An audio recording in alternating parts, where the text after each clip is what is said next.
لە بەغدا خوێندن بە کوردی مەرجی بۆ دانراوە. یەکێک لەو مەرزانە ئەوەیەکە وانەی کوردی لە ئەنجامە گشتیەکان لا ببردرێن. دەڵێن سەرچاوەی مادەی هۆشبەر لە دەرەوەی هەرێمی کوردستانە، بەڵام لە ناوخۆی هەرێمی کوردستانیش سەدان کەس بە تۆمەتی ئەو مادەیە دەستگیر کراون. سڵاوتان لێبێت. مادام بە کوردی خوێندوتانە وەرتان ناگرین، گەروەریشتان بگرین وانە کوردیەکەتان لە ئەنجامەکان دەردەهێنین. ئەم قسەیە لە بەغداوە بە ژمارەی خوێندکاری کوردی کەرکووک وتراوە کە ویستویانە لە پایتەختی عراق بخوێنن کە گوایە بۆ هەموو عراقیەکان وەکو یەکە. خوێندکارەکان لەو دەرچوانن کە ئامادەی خوێندنی کوردیان لە کەرکووک تەواو کردووە، دەشیان ویست لە بەشی ئێوارانی زانکۆ و پەیمانگەکانی بەغدا بخوێنن. بەر لەوەی بشتنە بەغدا وەک ئەوەی داوایان لێکرابوو لە ڕێگەی ئۆنلاینەوە خۆیان تۆمار کردبوو، بەڵام لە بەغدا بێئومێد کران. سەفا ئیدریس نوێنەری ئەم دەرچوانە لە ڕێگەی 1964ەوە داوا لە باڵەدەستانی کورد لە بەغدا ئەکات بێنە سەرخەت و لەگەڵ وەزارەتەکانی خوێندنی باڵا و پەروەردە قسە بکەن و چارەسەری ئەم کێشەیان بۆ بکەن، چونکە دەڵێت ئەمە بابەتێکی هەستیارە، گەر ئێستا چارەسەر نەکرێت دوو ڕۆژی دیکە بۆ دەرچوانی دیکەش دەبێتە کێشە.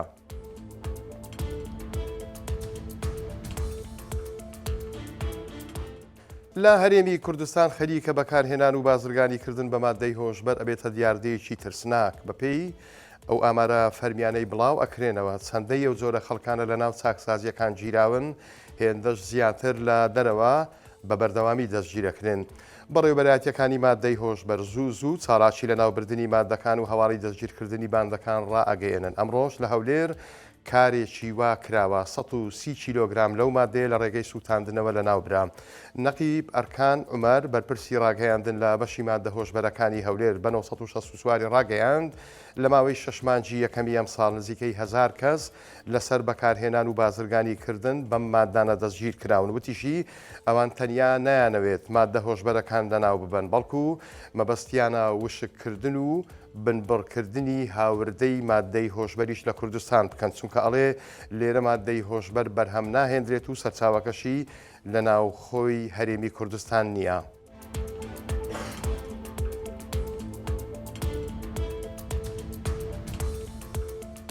ئەم ساڵ وەزعی سێوەلا سوورەکەی باڵەکایەتی باش نییە، چونکە وەک جوتیاران خۆیان ئەڵێن سەرما و بەفری بەهار بێ کەڵکی کردن و ئەوانیشی ڕنج بە خەسار کردووە. بەپێی ئامارێکی کشتتوکاڵی چۆمانیش پێشبینی ئەکەن ئەم ساڵ بە ڕێژەی لە سەدا 75 بەرهەمی سێویان لەدەستدا بێت. مامڕەشید حەسەن جوتیارێکی حاجی هۆمەرانە لە کاتێکدا کە پەیامنێری 1964 چۆتە لای ئەو خەریکی لێکردنەوە و کۆکردنەوەی سێوەکانی بووە، بەڵام دڵخۆش نەبوو چونکە ئەم ساڵ تەنیا لە باخە سێوەکەی ئەم مامڕەشیدا 25 تۆن لە بەرهەمەکەی کەم بۆتەوە.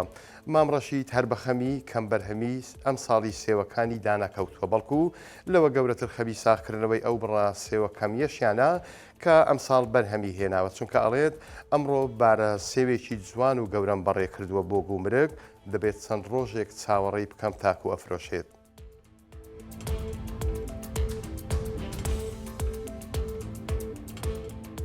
نەکاندیدی هەڵبژاردنە و نە ئاگاداری هیچ شتێکی شەکەچی لەم لاو لەو لای شوێنە گشتیەکان وێنە و پۆستەر و دروشمەکانی هەڵواسراون کە پێی زانیوە چاوەڕێی نەکردووە کارێکی وای بۆ بکرێت.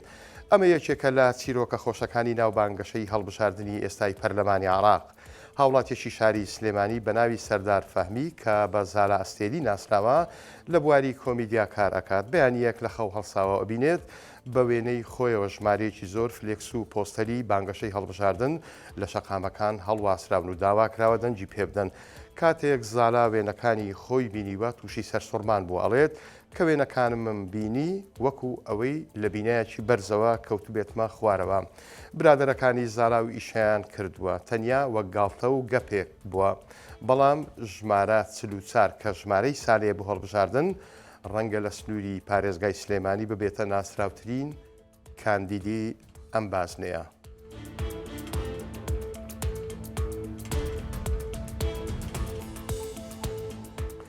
باس لە پاشماوەکانی شەڕی 8 ساڵەی عێراق ئێران ئەکەین بەپێی دوایین زانیاری کە خاچی سووری نێودەوڵەتی بڵاوی کردوتەوە تاکو ئێستا لە نێوان عێراق و ئێران کە لە ساڵی هەشتاکان شەڕی 8 ساڵەیان هەبووە 52,000 سەرباز لە نێوان هەردوو وڵاتدا بێسەر و شوێنن بێناسنامەن بێگۆڕن.